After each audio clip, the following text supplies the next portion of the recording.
This is precarious, this is precarious. Warms the soul. Pasta, pasta, time to eat your pasta. Hello, Steam, my old friend. We are awake and ready to make some breakfast. So, you know, being a food blogger, I have a unique problem in that sometimes I forget what recipes I know how to make.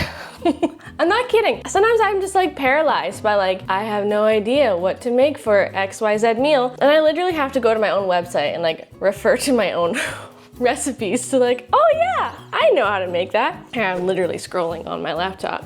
I have my own recipe up for gingerbread oatmeal. It's like a creamy, dreamy, spiced hug in a bowl, and it was Brad's special request today, so that's what we're gonna do. Let us migrate to stove. All right, some water, a little bit of oat milk. You know, for the creaminess factor. Am I shamelessly referring to my laptop as I cook this? You know it. Coconut sugar, cinnamon, ginger, obviously, it's gingerbread, people. Cloves, pinch of salt, cheeky splash of vanilla. That was a big splash. Okay, here's the real kicker. We got some fancy molasses. Oh, we're getting to the bottom of the barrel here. This is gonna take a while to pour out. You can't have gingerbread anything without molasses, y'all. That is some sticky stuff. Now, just, you know, whisk that delicious gingerbread milky mixture together and let it come to a boil. All right, we're at a little cheeky boil. Then I just add in my oats. Whoa, Steam, hello. Hello, Steam, my old friend. And then we just, you know, give it a nice little stir. I like to add in some flax seeds just for extra omegas and to also just help it like thicken up a bit. And then we're just gonna let this cook for like 10-12 minutes until it looks something like this. It's creamy and wow, it really smells like Christmas in here, you guys. Like, oh my God. Okay, almost done. If I didn't stir in some raisins, I would not hear the end of it from Brad. So add in some raisins. And just because I usually always add some protein powder to my oats, I'm just gonna add in like a 1/4 cup of some unflavored protein powder from Compliment. This is like what I use all the time, pretty much for like anything baking related. Just a wee little drizzle of some sun butter. Oh, it looks so pretty. Couple little pecans, y'all.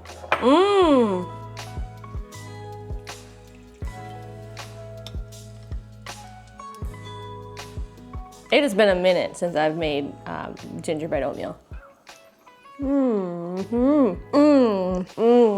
Warms the soul, fills the tummy. Yum.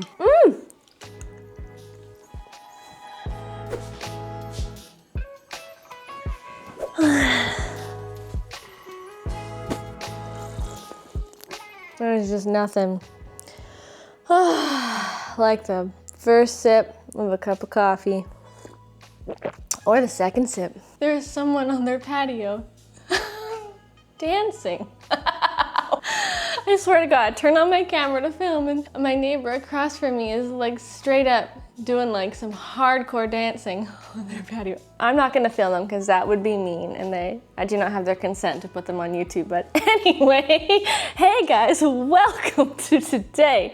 I hope you're having a swell day. It is the morning. Got some coffee. We're gonna hang out. I'm gonna show you all the things that I make today. It's a very cozy, cold fall day. I'm so distracted by this person dancing on their patio. Hey, good for them. Good for them. They're living their life. And I'm just trying to do the same thing. Got myself some coffee. In fact, it's not actually regular coffee, it's JostArriba. You guys have probably seen me talk about them all the time on the channel. I love JostArriba. It's a brain and mood boosting coffee. So while it does have regular coffee in it, it also has like nootropics that just make your mood more elevated, makes you feel more focused, stable, energized. It doesn't give you any of like the negative side effects from coffee, like jitters, sweating, gut rot, anxiety, all those delightful things. They're having a huge sale right now, you guys. If you go to 8 Billion's website, you can save like up to 45% off of their amazing brain boosting coffee that I highly recommend you guys check out. So use my code if you guys want to. It's down below. Couldn't recommend JostArriba from 8 Billion enough. It's delicious, just tastes like regular coffee. And I shall be drinking it for forever and ever. Amen. Oh my gosh, the neighbor's still at it. All the power to her, you know? God, I wish I had that kind of courage. Well, hello, we're back for lunch. Somehow, it is that time again that I must cook. I always end up filming what I eat in a day. It's like at the end of the week when I have all these like random little leftovers and bits and bobs in my fridge to use up. Like I've got some old tomatoes, I've got some air fried tofu, I've got a questionable bell pepper. I got a whole bag of carrots in my fridge. So I made something like this a few days ago and I loved it, so I'm gonna make it again. I'm making like a roasted carrot and lentil salad. It's honestly really good and so easy. So what I'm gonna first do is I'm gonna get some carrots roasting in the air fryer. Okay, so I'm just gonna like really quickly in a bowl toss all of my sliced carrots with a few glugs of soy sauce, a glug of maple syrup, just a small glug, some black pepper, and a little pinch or two of salt, baby. That's it. Tossy tossy. Just gonna toss them in the basket of my air fryer. Beaut, nice even layer. I'm just gonna set them at like a roast setting at like 375 for like 18 minutes.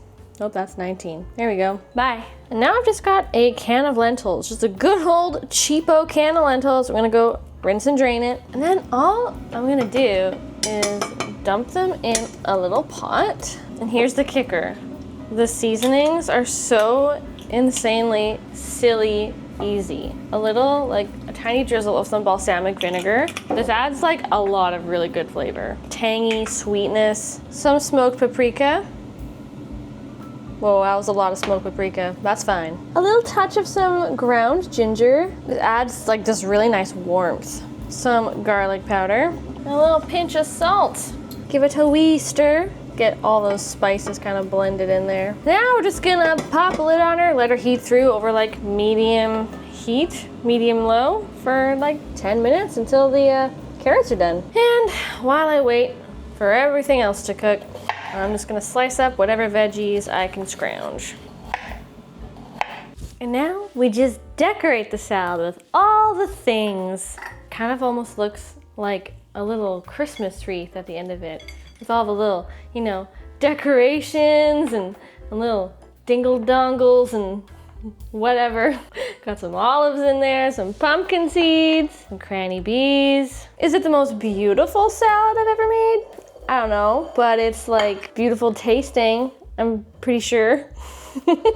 I'm pretty excited to eat this. But wait, we're not quite done. Little drizzle of some balsamic glaze just to kind of bring home the whole balsamic flavor profiles we got going on. A little bit of balsamic in the lentils, balsamic dressing on the top. Oh, okay, now that's a beaut. That is gorge. My Christmas wreath salad. Man, we got so much good stuff going on here. So many flavors, and guys, this took like 25 minutes or less to whip up. Yum. Probably could have air fried those carrots a little longer. That's fine. I guess you could say I don't care at all that I didn't cook them long enough. Oh, that was terrible. Brad's giving me side eye. Thank goodness for leftover tofu because easy protein. And thank goodness for canned lentils. Holy moly. This particular combo, the balsamic vinegar and the smoked paprika, really good. Pasta, time to eat your pasta. If you eat it every day, it makes your hair grow faster. Pasta, time to eat your pasta. Mamma mia, meatball, please, pasta. That actually was a song I had to learn, I think in grade 3 for a choir concert. It's weird, the things that stick with you throughout your life. The random, stupid songs. Now tonight's dinner is a bit of a special request from Brad. It's his birthday week, y'all. Yeah, his birthday was a few days ago, so don't forget to wish him a happy birthday in the comments. He does check the comments every now and then, and I'm sure he would love to see your birthday wishes. I'm sure that'd make his day. Anywho's, we're making a caramelized onion rosé pasta. It's one of his favorite meals of mine. There is a blog post for it on my website if you want the full recipe and deets. I'm making a variation of it tonight, and it requires a vast amount of onions. I'm using like 4 big onions, some tomatoes, a whole lot of garlic. You can use whatever pasta you want.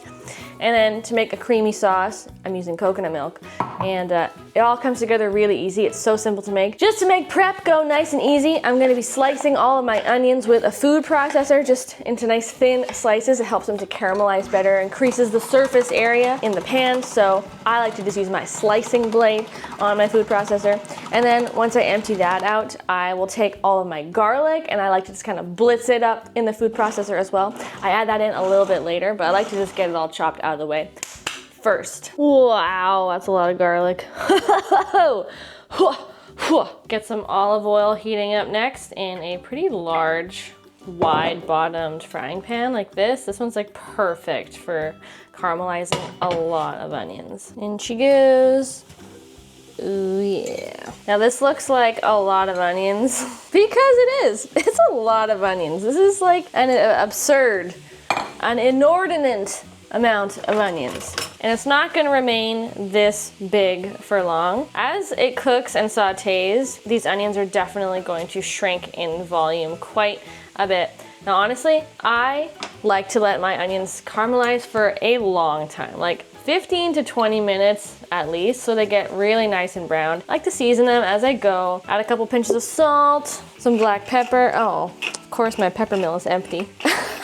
And just really let them sweat out for quite a while over like medium high heat. We'll check back on these shortly. I'll show you what they look like. In the meantime, I've got a couple other things to do. I would like to cook up a protein to go on top of this pasta. So I'm going to take a block of extra firm tofu. I'm gonna make some sort of like little chickeny-ish bites. Roll with me here, okay people? So I'm just going to, in a bowl, tear apart little bite-sized pieces of extra firm tofu, as I do a lot around here. I have so many tofu recipes where I treat it in this manner. In fact, I actually just posted 2 really delicious air fryer tofu recipes over on my blog and on my YouTube channel not too long ago, so you should check those out. We're gonna add a little baby drizzle of some olive oil. Give that a real quick cheeky toss. This right here, this is vegan chicken broth powder. Vegan bouillon, I guess you could say. And this is just gonna add not only saltiness and savoriness, but it's gonna add like kind of that chickeny flavor that I want, okay? Also gonna add some nutritional yeast for a little extra savoriness, umaminess, B vitamins, deliciousness. And why not some garlic powder, okay? So I'm kind of almost creating like breadcrumbs in a way. Kind of, sort of, but not really. But kind of, you know? Ooh, that smells good. Oh my gosh, yeah. It smells like chicken noodle soup. Voila. We're gonna pop that into an air fryer basket. Cuckoo. We're gonna leave about half the air fryer basket empty because we're gonna add in some mushrooms. Yep, I've got some white little button mushrooms that I just sliced in half, and I think they would taste really good just with a little drizzle of some soy sauce. Okay, maybe like 1 small drizzle of oil just to help them get crispy. Some garlic powder. And maybe some dried thyme. I feel like that would be a really good combo, just a little bit. Give them a little toss, and I want to air fry the mushrooms and the tofu together so that they both kind of cook at around the same time. Brad really loves mushrooms, and so he didn't ask for mushrooms, but I know he loves them, so I think this will be a very nice little surprise for him. Yum. Ooh, yeah, that smells good. Look at that perfect fit. Come on. All right, in you go. Let's do like 375 for 18 minutes. Yeah. Okay, can we talk about these onions for a moment? That. Finally, they're getting some color, which is exactly what we want. Little longer. This is heavenly. This is exactly the color we want, people. Oh, look at that. Oh my Lord. At this point, I am now happy to add a whole can of coconut milk. This is gonna be kind of the base for the sauce, plus our tomatoes. I just half them when you weren't looking. And all of that garlic, y'all. I didn't really count how many cloves of garlic, but if I'm a guessing girl, I would say that was probably 10 cloves, okay? I don't mess around. I don't mess around when it comes to garlic, okay? So I'm just keeping the temperature down at like a medium low, giving everything a nice little stir. We really want to incorporate all that garlic in there. And we're just gonna cover this sauce and pretty much let it sauceify, kind of melt a little bit further, let those tomatoes really cook down and get soft and juicy, and let the sauce kind of deepen in color. That's gonna take about 12 minutes or so until it looks something like this. Okay, yum, you guys. This is smelling so good. What I do sometimes is I reserve some pasta water just to kind of thin out the sauce, because I know I'm gonna be adding in a lot of pasta and it's gonna absorb some of the sauce. So this starchy liquid is still gonna keep it nice and thick, but it's also just gonna, it's gonna keep it thick but thin it out at the same time, if you know what I mean. And something else I like to do is just add like one teeny little splash, maybe two, of red wine vinegar, kind of right at the end. It just gives this final little pop of flavor, a little bit of brightness. It just really works in this sauce. I also added, I didn't show you guys, but I added in some herb de Provence. I was gonna add an Italian seasoning, but I ran out, but this is great. Okay, let's add in some pasta. This is precarious, this is precarious. Don't wanna spill any pasta. We don't wanna have an overflowing situation. This is precarious, this is precarious. Hey, not that precarious. Woohoo! Okay, that worked out better than I thought. Now we just fold in the sauce. Fold in the sauce. Oh yeah, I should probably not be using a spatula for this, but we're rolling with it.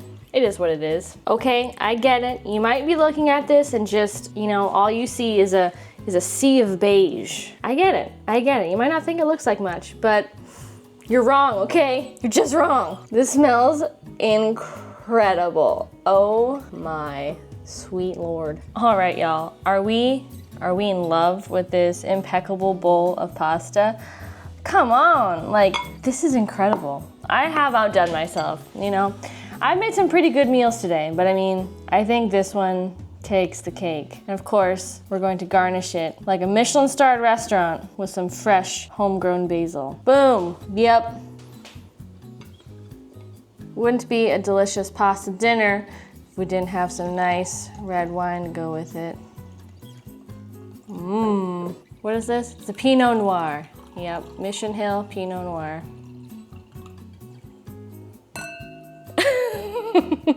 Happy birthday, dear. You've outdone yourself, Chef Jeanette.